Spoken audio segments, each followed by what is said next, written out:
धूप से सराबोर आंगन में युवा रोहन एक तितली का पीछा करता है। उसकी हंसी गूंजती है। दादी रोहन को देखती हैं। उनकी आंखों में शुद्ध, बिना शर्त प्यार झलकता है। तितली उड़ जाती है। स्वतंत्रता की एक क्षणिक झलक। सूर्य का प्रकाश पत्थरों पर पड़ता है, जो रोहन के पैरों के चारों ओर पैटर्न बुनता है। रोहन, कभी किसी को चोट मत पहुंचाओ। दुख एक व्यक्ति का दिल तोड़ देता है, दादी मां धीरे से कहती हैं। रोहन अपनी दादी की ओर मुड़ता है। उसकी मासूम आंखों में एक मौन प्रश्न बनता है। रोहन कक्षा में अमित की उदासी को देखता है। उनके सामान्य उज्ज्वल स्थान पर एक स्पष्ट उदासी छाई हुई है। रोहन आगे बढ़ता है। उसके चेहरे पर चिंता झलकती है। क्या हुआ अमित, तुम उदास क्यों हो? अमित की आवाज छोटी है।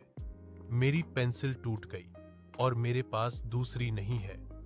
एक साधारण त्रासदी सामने आती है। रोहन ने अपना प्रस्ताव दिया, यह लो, इसे इस्तेमाल करो। दयालुता का एक छोटा सा कार्य। प्रकाश की एक किरण शाम गांव के तालाब पर उतरती है, जहां रोहन और दोस्त खेलते हैं। उनकी हंसी शांत हवा में गूंजती है। रामू चाचा लड़खड़ाते हुए चलते हैं।